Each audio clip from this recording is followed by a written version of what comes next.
We have almost cleaned up the hotel room. It's now not covered with food and clothing and all the things. And not the most horrendous trash pile I've ever created in a hotel. And Taters has loaded me down with an atrocious level of things. Extra fuel can, stuff like that. Okay, we basically stayed around till checkout. Now we're gonna grab some food, head to the trailhead, and I'll get a good evening hike in. I basically spent all yesterday frantically planning while Jen was running a food drop out to Klondike. And all I could think is, I can't wait to get back out and hike.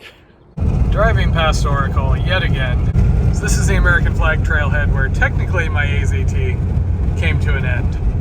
Though I'm starting from the border next time. This trail ain't long enough to screw around with, oh, I'm just gonna do the miles between X and Y. And welcome back to Kearney. Garden spot of nowhere in particular, but hugely trail friendly. They have the best trail angels. And here is Commandante Taters. She's got the sack, got the puppy. This is the desert. No, don't say dumpy. that. That's not a good. Guess what graphic I'm going to be showing.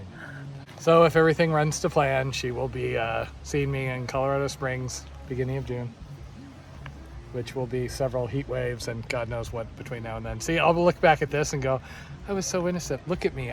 You can look at my face and I don't know what pain and unpleasantness and suffering was coming. I still had all 10 toes before that Wolverine attack, you know? And meanwhile, your last words to me were, be careful because you're getting old, and if you hurt yourself, then we won't get to have summer. Technically, I told her not to go bouldering because I have multiple friends that as they got older, don't worry, you're not getting older. You're old already. Yes, they injured themselves and missed out on activities. And, you know, we need these guns. These are what's going to get us down the Mississippi. Paddle. Anybody know where we can get some steroids? Lots of steroids. And there goes Taters in her mighty Mazda 2. Oh, we're still doing part of the trail together.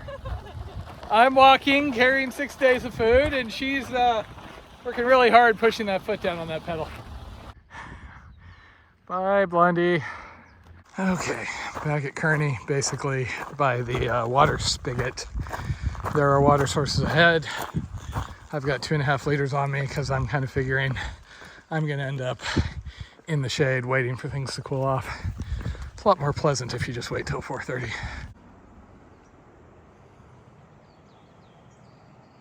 So kind of a mess of downtime here, but as far as days off, these have been pretty productive. It was kind of a quick pivot to do the Grand Enchantment Trail. And because we were starting it so quick, there were some options up ahead where we needed to mail a box, but we weren't able to. So that's now taken care of.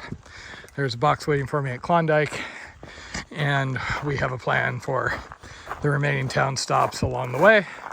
Prepped all the maps, all of those fun little things.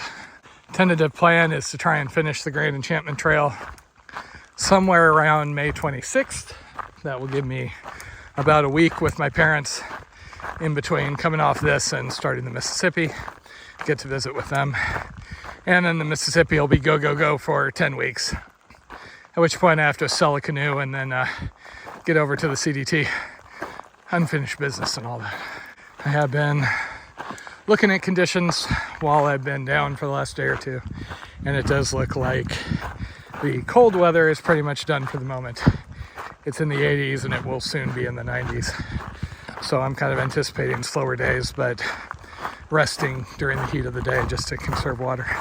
With the Grand Enchantment Trail, though, as I go further east, I do get into more kind of New Mexico mountainous terrain, including a couple of areas that go up above 10,000 feet.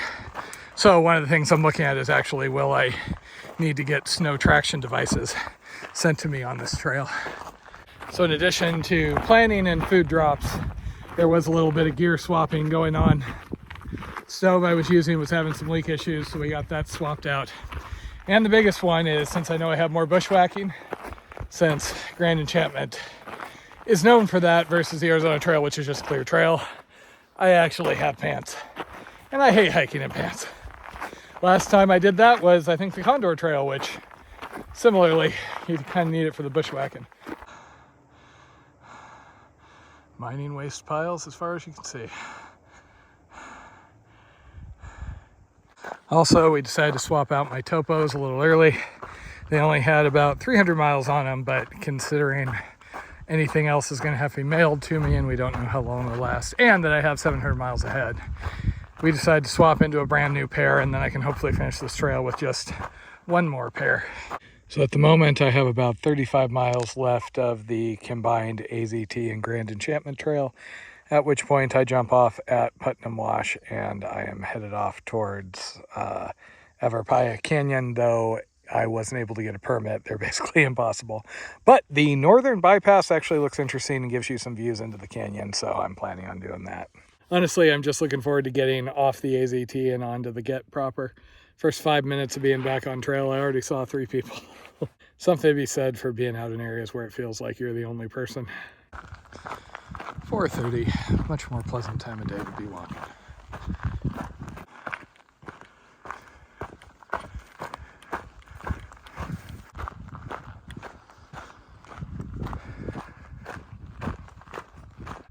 Similar to another night or two ago.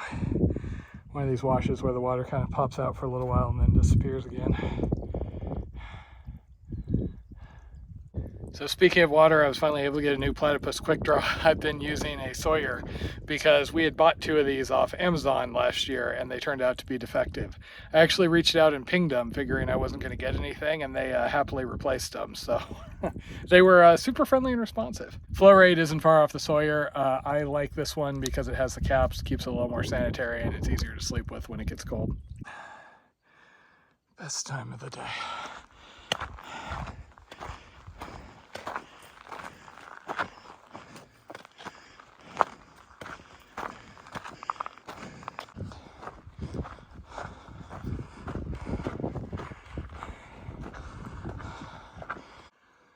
Awesome view of the mine outside Kearney.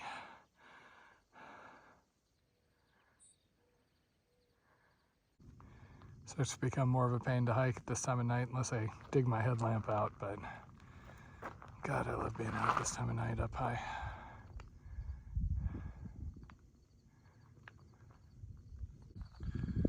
So I'm seeing nightjars on the trail. They're birds that will sit out on the trail and look at you with their eye, which reflects back.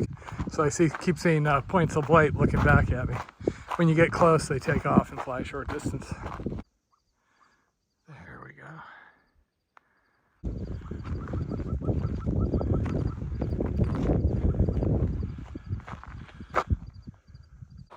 So 7:30, it got dark enough where I was missing out on the view, and I decided, okay, time to call it for the night. I'm not that worried about the heat. I'm not that worried about mileage, so home sweet home for the night.